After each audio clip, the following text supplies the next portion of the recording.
So last time, this is happening. Hello everybody and welcome back for more Let's Play Diddy Kong Racing. I am Hunter, and in the last part we finished up the trophy races at Sherbert Island and Dragon Forest, and in this part we're going into space via a lighthouse. Yes, because you know, what else would we take to go to space? And off we go! There we go.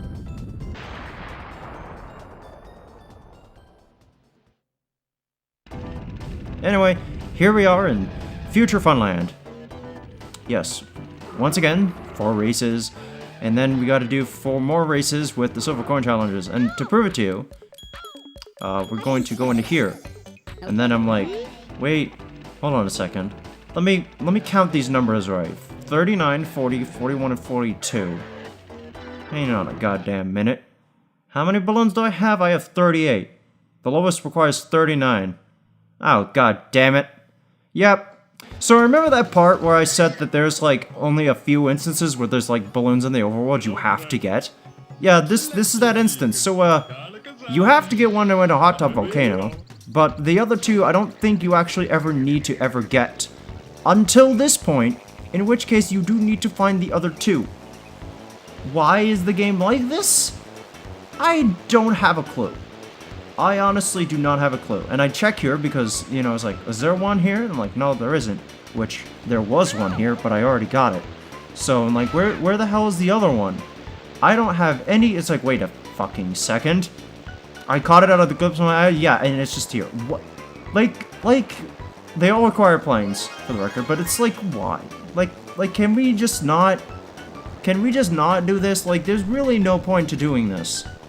It was okay the first time, because, you know, we were, you know, but the reason why they have you get this, like, is, yeah, this is a flying course. It's like, but why did you force us to do this again? We already know how to use the plane. We've used it dozens of times by now.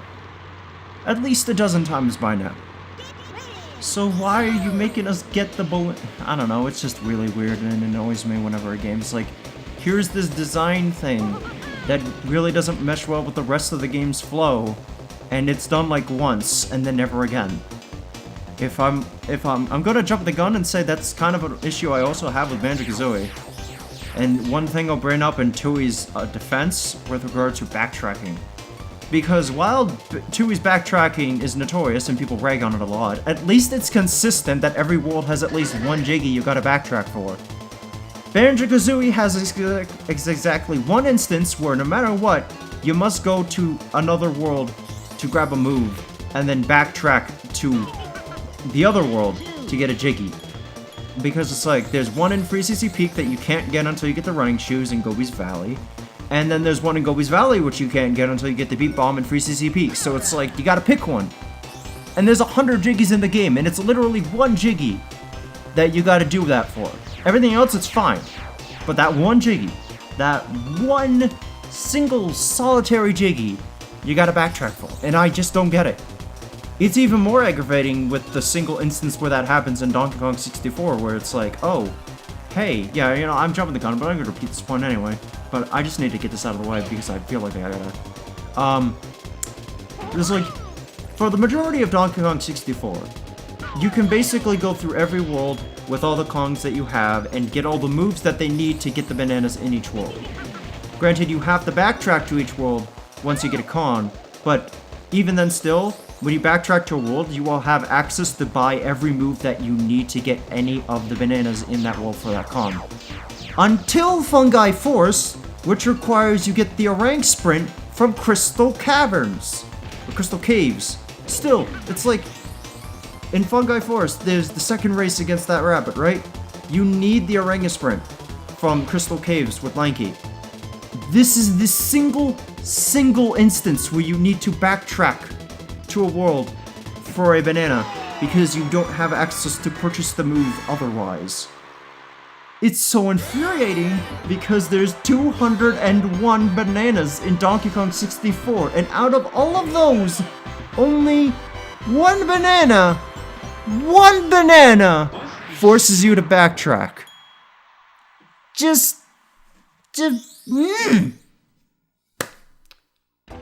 That's primarily where the peak of my irate behavior and attitude towards DK64 stems from, is that fucking rabbit. Granted, there's more, you know, realistic problems with the game, and this is just kind of a gripe that I have with, you know, consistency. But still, that was that. Anyway, let me talk about something positive for once. All of the Future Funland courses are probably my favorite. Next to Crescent Island, because that music is a bop. But no, I like a lot of Future Funland's courses. One, because they're not, well, they are challenging. And it could also just because the AI, but I don't know, just the visuals, this kind of serene rainbow mix of colors in space, and these very striking purples and greens and all that. It looks amazing, and this section right up here reminds me of Lego Racer for some reason. It's probably because of the colors. In fact, that entire section is just, it's like the last race in Lego Racer against Rocket, because of, you know, the colors. Maybe I should do Lego Racer. That's another game I need to pick up. Right. I have to keep that in mind. That was a weird skidding noise. And that wasn't a capture card issue either, because it would have been, you know, a loud hum, which hasn't happened yet, which is a good sign, because that means that I shouldn't have any issues when recording, you know, banjo-kazooie.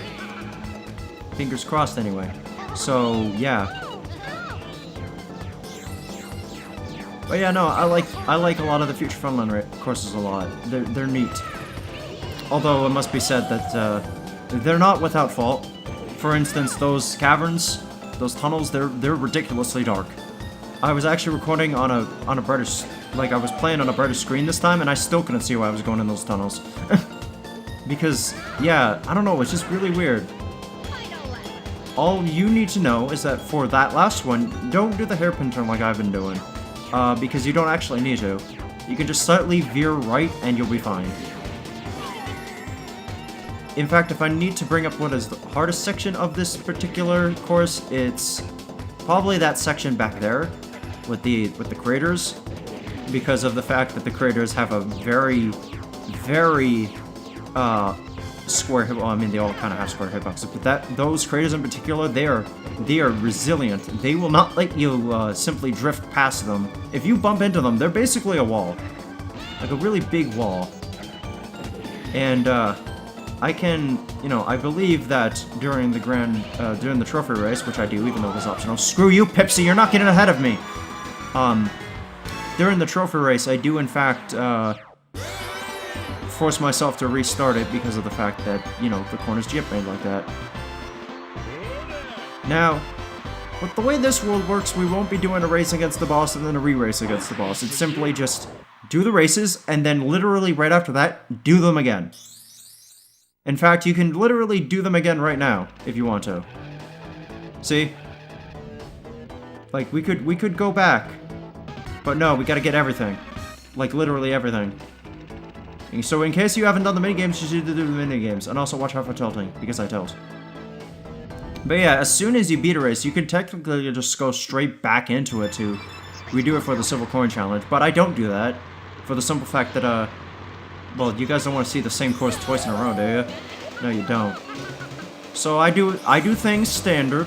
I do all the races, and then I go through them again for the Silver Coin Challenges as normal. Anyway, Spaceport Alpha. This is quite possibly one of the most notorious courses in the game, simply due to all of these weird slopes and sections, and then the trench run up here, which, you know, you can't tell me that this isn't just the trench run. What is with games in like the 90s and referencing the trench run from A New Hope? Why? There's a lot of games that do that, and they all came out around this time. Like Gex 2 did this. This game does it. Like, okay, we get it. Oh, you know why? I'm stupid. I keep forgetting that around this time, the Phantom Menace was being hyped up. So of course they gotta get on all that Star Wars business. And I just did a barrel roll into the ground. I'm good at flying an airplane. I'm really good at flying an airplane, in case you couldn't tell. Mostly it's because I forgot how to you know, really prepare myself for that section. So basically, when you get to that section, you kind of have to preempt yourself by dipping down earlier to go under, and then immediately pull up to make sure you don't clip the wall on the way up. This section is a little disorienting. Disorientating? You know, it's even using like a Star Wars type of font, even though I don't think it's exclusive to Star Wars. Hey, look, that one said N64. I never noticed that before. That's neat. Yeah, so basically this is what you have to do. You have to preempt yourself by diving down and then pulling up immediately, because the ceiling doesn't have like the stopping collision, but the walls do. The ceiling is a little bit more forgiving. Anyway, for the trench run, you just gotta stick low to the floor, otherwise the lasers will probably hit you at some point. Which is, you know, great, considering that in the Silver Coin Challenge version of this level, they do place coins, like, higher up, so you actually do have to risk getting hit by the stray laser glass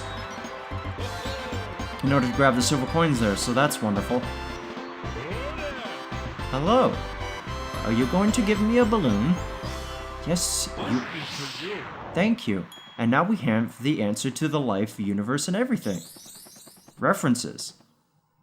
I like how you could hear the propellers of the plane still spinning. I'm like, yeah. Now, actually, no, you can't even do the silver coin challenges even if you wanted to. I lied. I'm sorry. Yeah, so you gotta complete all the tasks. So, I guess I should address this. One, you can't do the silver coin challenges until you've done everything, because you don't have enough balloons to do so. And second, due to the fact that one of the tasks of the world is beating the final boss, you don't technically get access to the trophy race until after you've beaten the game. And doing the trophy race here, I think, is entirely optional. I don't think it gets you anything, like, at all. Unless people would like to correct me, in which case I will address the correction later. So I'm just showing this off, even though, you know, I could have edited around this. So the long and short of it is, don't fall down there, because you basically have to go back around the course again. Yeah, so don't do that. Don't do that. And I'm only leaving this taken because it's like, you know, 1. Why not? And otherwise, this course isn't that bad. It's probably, well, again, one of my favorites, due to the insanity that is the later half of it. So if you don't want to completely ruin your race, probably don't spam the hairpin turns like this, because otherwise you're gonna risk possibly getting your car crooked and or flying off. So just, you know, don't do that. But yeah, this is why I use the hairpin turning, because it's a lot easier than drifting, even though it's a lot more nauseating to look at. You think you're getting ahead of me, Badger? Oh, silly Badger, you're sorely mistaken. I will get ahead of you. Another trick I can suggest for this section up here is to not use the zipper trick where you let go of acceleration, and just, you know, drive over the zipper normally so you don't go so fast as you fly off the ledge. That's another tip. But yeah, I like the way this place looks. It's neat. It's fitting considering this is, technically speaking, this is the final course in the game. Even though for some reason, the trophy race decides to place this race as 3rd, and then save, you know, the previous, the course we did before this one as the last one. Spaceport Alpha. They saved that one for last for some reason. And this one they use as the 3rd race. I'd never understood why. Because this feels like a more fitting, last track, as it were. And you know, I guess it's the closest we get to like a rainbow road, because, well, we're driving on a road in a city, and also it's the most colorful track in the game. Dude, I keep flip-flopping between track and course. It's a tendency of mine, I'm sorry that I keep doing that. Anyway, with that, we have completed. Yeah, and I'm just having a fun time because I'm like, I win. Not like I was doubting myself that I wouldn't, but there we go. Anyway, with that being said, this part's about to wrap up. So next time on Let's Play Diddy Kong Racing, we are going to be doing the Silver Coin Challenges of Future Funland, in which we will talk about the silver coin challenges of Future Funland. Yes. So until then, see you later and goodbye.